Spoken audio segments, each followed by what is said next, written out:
Cool. So my name is Laurel Cummings. There we go. Yeah, that's me. I have that face. So like he said, I'm an electrical engineer. I have ended up in a life where I go to weird and wonderful places around the world and I build stuff on the fly with the junk I find around me. And so I've ended up having to accrue a really weird set of skill set. I do woodworking. I do welding all the time. I am I do sailing. Being able to do, collect skills is pretty much my pastime. And so my day job is this. I teach active duty military members how to rapidly prototype in the field. So what does that mean? It means that I take Marines through a 1-week innovation boot camp. And so we teach them everything from 3D printing and CAD to laser cutting to welding to soldering, Arduino, electronics, point-to-point cameras, Raspberry Pis, and Python. As much information as I can cram in their heads, I do. And we spend a whole week and we get them, spun up just enough to be able to Google stuff and be a little dangerous with this technology. I give you guys all this context about myself because I think it helps explain why I end up in situations like this. This is the first time I ever went to the Middle East, about this time last year. I was in Kuwait. And I'm like, cool, I'm going to the desert. It'll be weird and different. I'm usually on the coast. And of course, the first time I go to the desert, it's a once-in-a-century flood. The entire time, it is just flooding. And we have to deal with this while teaching Marines and running around a country that I've never been to. And how do you even begin to find welding gas, right, when a whole country is underwater? But let me back up a little bit. Surprise, this is actually a talk about sailing. This is my passion. This is the sailing vessel Tracy Jean. It's my dad's boat. So when I finished college in 2017, I decided that hey, I want to chill out. I want to take a month for myself. And so I agreed to help him deliver the boat from Virginia down to Florida. And he's like, it's going to be 10 days at most. About a month later, we finally got to Florida. And so we took this path. There's something on the East Coast called the Intercoastal Waterway, the ICW. And it is thousands of nautical miles of internal shoreline and paths that have been cut out so boats can take essentially an inside path up and down the coast instead of having to go out to open sea. This is really nice because you can keep your fancy new boat nice and pristine. You don't have to get it nasty with flying fish and such out in the big ocean. But the problem is that we had such a deep draft, we had to skip a whole section. So we made it down to North Carolina after about 2 weeks, and then we finally went out to sea and had to get towed into Jacksonville. Because this 10-day trip ended up taking us a month because literally everything went wrong. The very first day of the trip, we actually broke the motor and had to go back and had a false start. So what happened was that the shaft actually slipped out of the coupler. How does that happen? No one knows. We don't know why it happened, but it does, and you're not pulling that thing back in because it weighs 1,000 pounds. Another thing that was happening was our batteries just weren't charging. So I had to figure out, was it the alternator? Was it the regulator? Who knows? I figured out it was the regulator. Had to replace it with the regulator for an F-150. Just take a truck regulator, throw it in there, and it works just the same. Electricity is electricity. But the guy at O'Reilly's was very confused. And then, now getting to the whole stranded at sea bit, we were out on the open ocean, going from North Carolina down to Florida, and the engine broke again in the exact same way it did the first day, because of course. And so we go, okay, it's fine. We're only out here for 3 days. We've got plenty of wind, and we're a sailboat. We'll be fine.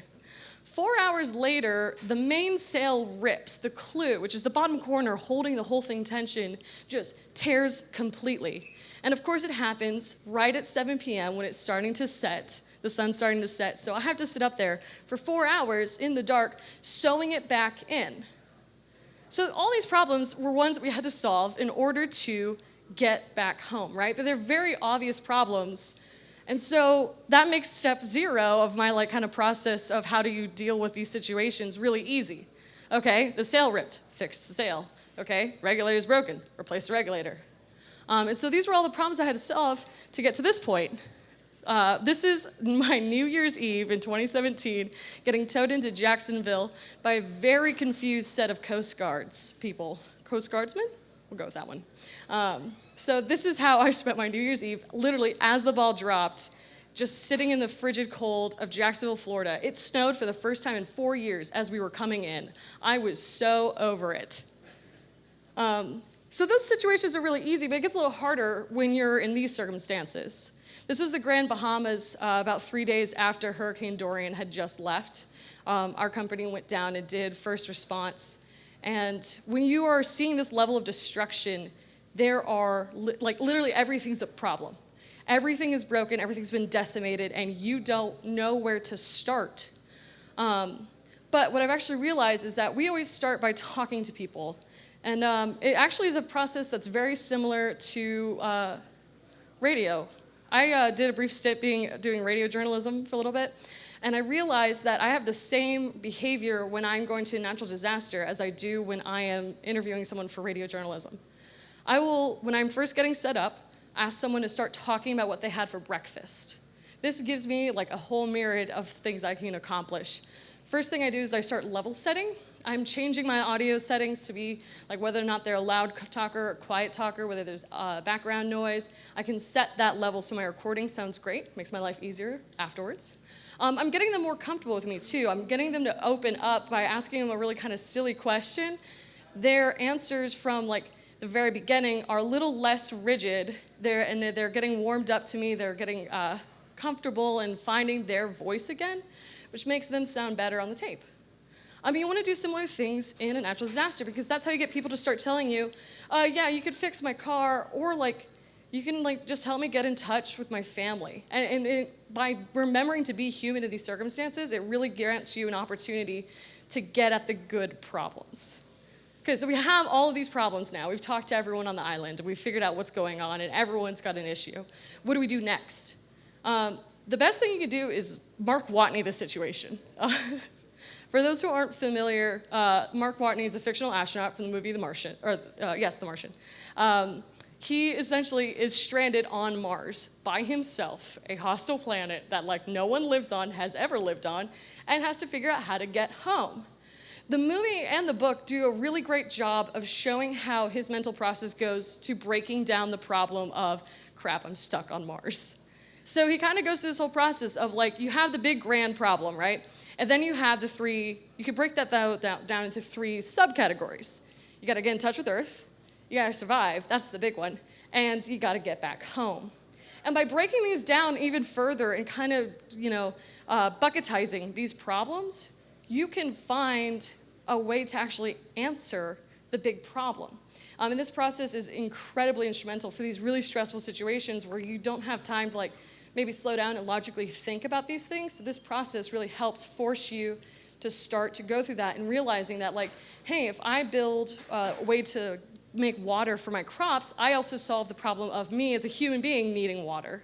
And you kind of start to see what the optimal cause and effect can be. So we really got to do this when we went to help out after Hurricane Florence. This was back in fall of 2018. We went down, Hurricane Florence hit all of the Carolinas, did a similar thing to Dorian where it stalled out over top of them for 3 days again. This one was only Category 4. So it wasn't the same level of destruction, but it was still incredibly ruining for the community. So we went down and we started talking to people. We got all of these problems. This is just from literally 8 hours of me talking to whoever I could find. I was talking to cops, I was talking to priests, I was talking to Marines, I was talking to, youth group leaders, I was talking to doctors. Literally, I was talking to people who were just standing around. I'm like, hey, why are you standing at this bridge? And they go, I don't know if it's gonna wash out or not. Oh, okay, keep standing here. But I took all these problems and I started to break them down and categorize them because you start to see what are the root issues. You can sort of see how you need to parse this information into solvable problems, especially for the time frame that you're there, because you're not there for 6 months. You're there for 6 days, and they're gonna be really long days, but you're still only one person, and you've only got so much time in the world, unless you have Time Turner. In that case, come talk to me, find me after the talk. So this leads us to, you're actually on the ground, you're actually got problems you're going to solve. You got to deliver. Because if you are promising to solve one of those root issues, a huge problem for the community, you better deliver because they're going to start depending on you. So this is actually the thing that our CEO told me when we were going down North Carolina. His name is Brad. He was a nerd for hire, essentially, for the Army in the early 2000s in Iraq and Afghanistan. So he's seen his fair share of crappy situations. He said, when you touch down, you guys have 24 hours to show someone something that works. Otherwise, they're not going to trust you. You have to pretty much prove to them that you're actually going to deliver and solve this issue in their own brains so that they actually give you the hard problems to solve. And this was something that, like, as an engineer, I'd never been told, even if it sucks, turn in something in 24 hours. And I'm like, oh, I'm not going to do that. So this is the problem we ended up facing. We went to Camp Lejeune, it's a Marine base that was right in the middle of North Carolina, one of the hardest hit areas outside of New Bern. And we were told that one of the big problems with the hurricane was that they didn't know when their auxiliary power generators were going to run out of gas. The hurricane lasted 3 whole days, and they had to have someone go out and manually check each generator. They have over 420 generators on this base. And the problem is that the gauges don't even work on these generators, because of course they don't. They had to dipstick a generator that was running in the middle of a hurricane while the hell is all raining down. So I do not envy that job. So we said, okay, let's fix this for next time, because there's going to be another one. It's the Carolinas. It happens. But we go, okay, that's going to be easy, though, because it's the military. Every generator should be the same, right? Standardization is their thing. No, it's not. Congress has deemed that the military has to buy equally from every possible source. So they have to buy one generator from Walmart, one from Target, one from Home Depot, one from Lowe's. So it led to about 200 different kinds of generators on that base that they wanted us to censorize. So we said, okay, you know what? We're going to not even deal with that problem. We're just going to get the working prototype. So this is the first version we turned in 24 hours. Yeah, we turned it in a sandwich bag because it's waterproof. And is it ugly? Yes, but it worked. And we were able to show the kernel for that base within 24 hours of setting up a workshop. We drove down with a U-Haul. We had 3D printers going and all this stuff. And we showed this to them, and they went, did you already have this? Where did it come from? Did you mail order this? What happened? And so the sandwich bag actually has kind of become almost a motif for us. We actually have started designing circuits to fit in sandwich bags because that is something that's easily available for people who are in the field. Specifically, we designed them for MRE bags. For those who are lucky enough to not know what an MRE is, it stands for meal ready. It is a dehydrated, technically food, tastes like garbage, meal that you can make in the field. And so you have to put it with some hot water in a bag and swish it around and let it soak. And it's as awful as it sounds. But every Marine will have that baggie with them.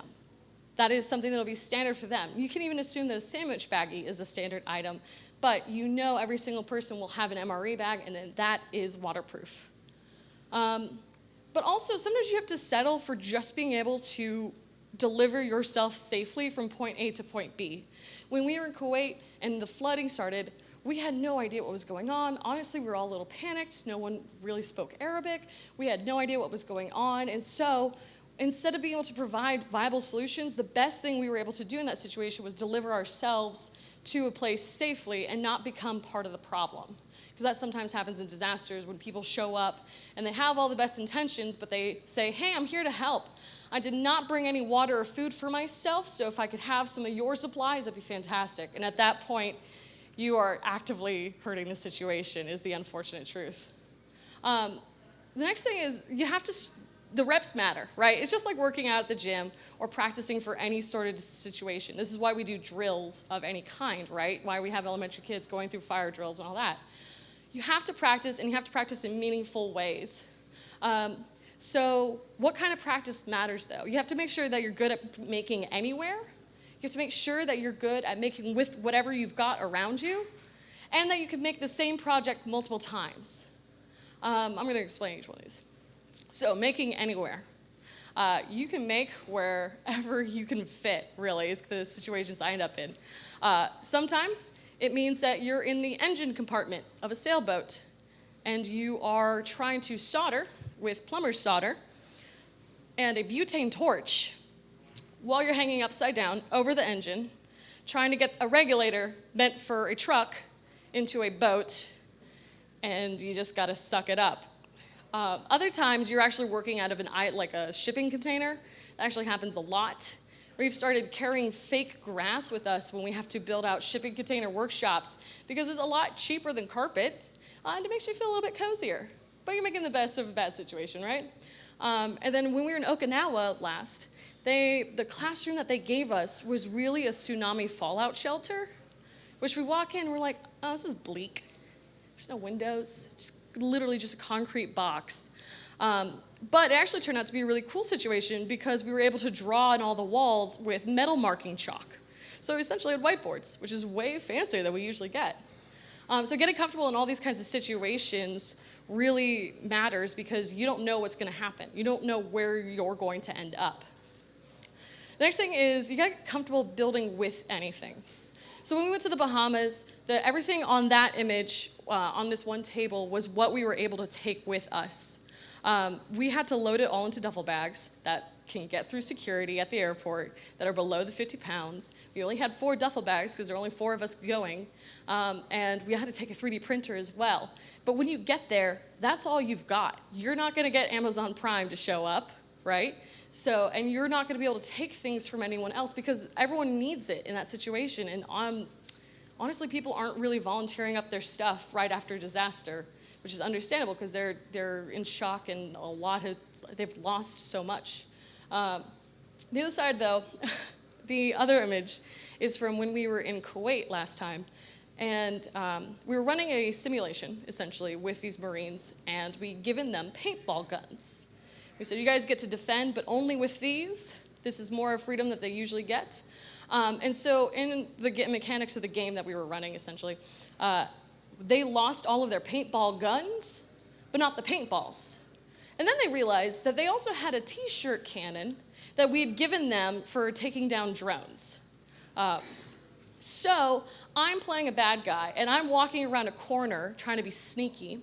And I turn the corner, and there's a Marine right there in my face. He goes, ah! Fires a t-shirt cannon full of paintball guns at my face. And I sat there stunned for about a minute, and they go, are you out? And I'm like, yeah, I'm out. You hit me. But I was super happy for them, and they were like, why are you happy? I just shot you in the face with a paintball gun.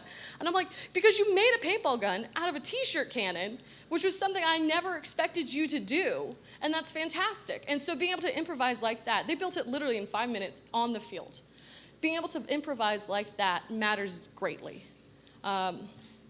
And then this is the other thing I was talking about, being able to build the same project as many ways as possible. So this is the full life cycle of the fuel gauge project that we did down in North Carolina for the generators. The first version is the crappy 24-hour version. Then we slowly got to add some more complexity. We made it a little more robust. We were able to add wireless communication. And then that last one, the red one, is the one that we made back at our shop. Taking that project and going back into the best case scenario where we have all our tools, we have our bench, I have my lucky oscilloscope, matters because that way you can make it the best possible solution. And now that I have that final solution for the fuel generators, I can, anytime I need to remotely monitor any level of anything, I've got that in the back of my head. I have a little repository of all these little pieces of projects that I can now start to apply to any circumstance, any weird situations you find yourself in. And that starts to make you a lot faster and a lot more effective in these kinds of scenarios.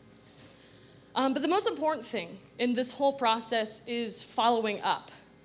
The following up stage is what really makes you effective at doing humanitarian response and helping people out.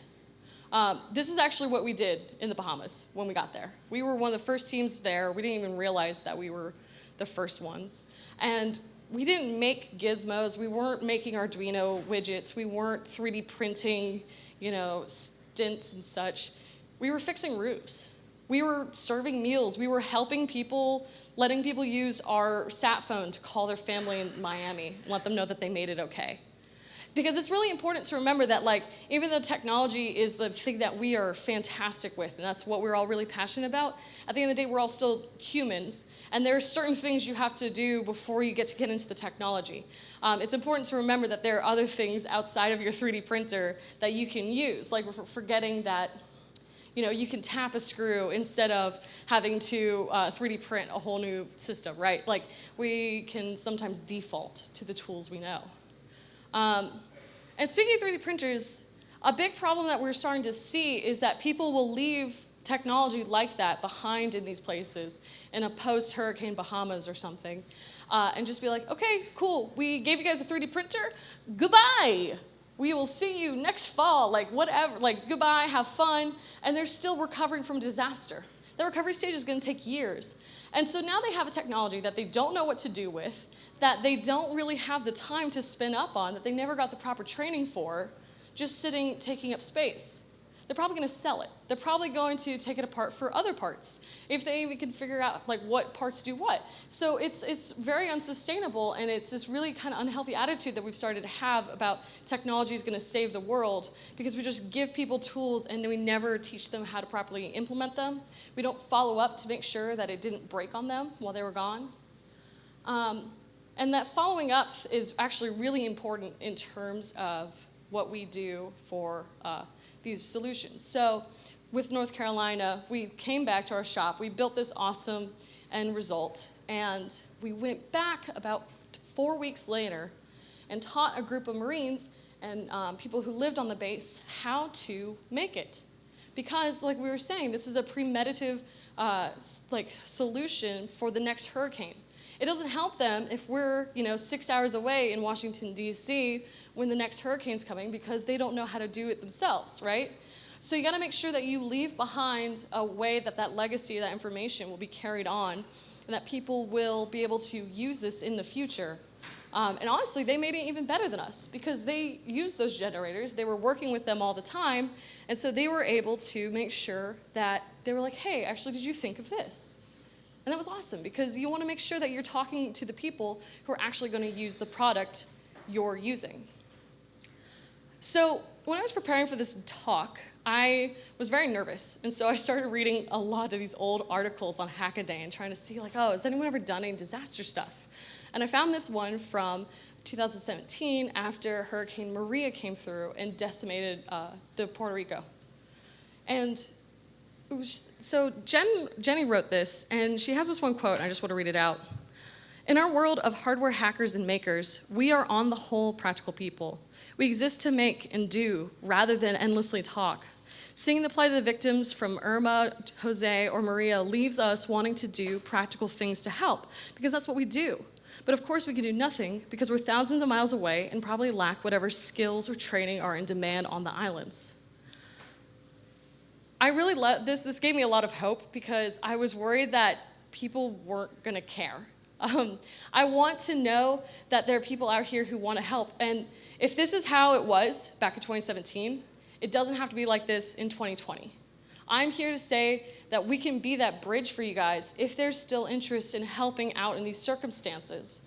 We've actually tried this before. We gave a talk at Maker Faire after... actually right after Maria hit the British Virgin Islands, our CEO. And he pretty much said, hey, I just went to the British Virgin Islands. We had all these issues. We need help. We have 4 major problems that we need people to help us deal with. Makers will build stuff. We need you guys to help us build stuff and build a solution. And so we got tens of thousands of people reading this. We got hundreds of comments. We got to the point of actual email follow-ups with about 20 people, actual phone calls, and more questioning with about a dozen. And about 2 months later, we finally got one project back to us. And we couldn't we couldn't figure out why this engagement wasn't happening. And I think that it's not that the engagement wasn't happening. I think that it was the wrong crowd. And so I actually really hope that the Hackaday crowd might be more interested, because I can give you guys problems. I can give you guys quandaries. I can give you guys these challenges if that's something that there's interest in. Because the truth of the matter is that these things are going to keep happening. They're going to keep happening. They're going to happen more often, and they're going to get worse. And I'm going to be in the middle of them as often as possible. I'm going to be the person on the ground, like, knees in the dirt, trying to figure out what can be done to help. But like I was saying, I'm only one person. We're only one small team, and you can only fit one small team on this island. The truth of the matter is that it would be awesome if I could reach out to this network of amazing experts. Because every single one of you people in here is an expert in something. I promise you that. If I could reach out to you guys and say, hey, does anyone know how to tie in solar power to a house? Can you give me a quick rundown of that on the phone? Cool. Does anyone know how to design a very quick bracket of this kind? Can you model that up for me? I don't have internet to connect to the cloud for fusion. It's these really weird, dumb things that slow me down that we could all help and work together to solve. And so I kind of just want to talk to you guys now and just see if that's a thing that you're interested in. If you guys want to help, then please reach out to me. All my information is up there. The group that we work with is called Field Ready. They're an NGO. They're fantastic. I would definitely recommend reading up on them. If you guys are really that interested and that serious, we can get you guys trained to go on site.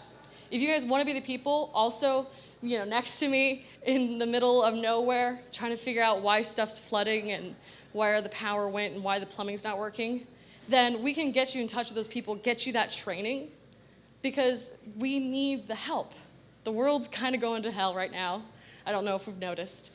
And I want to figure out how we can leverage this community that has so many talented people in it for some good. Thanks.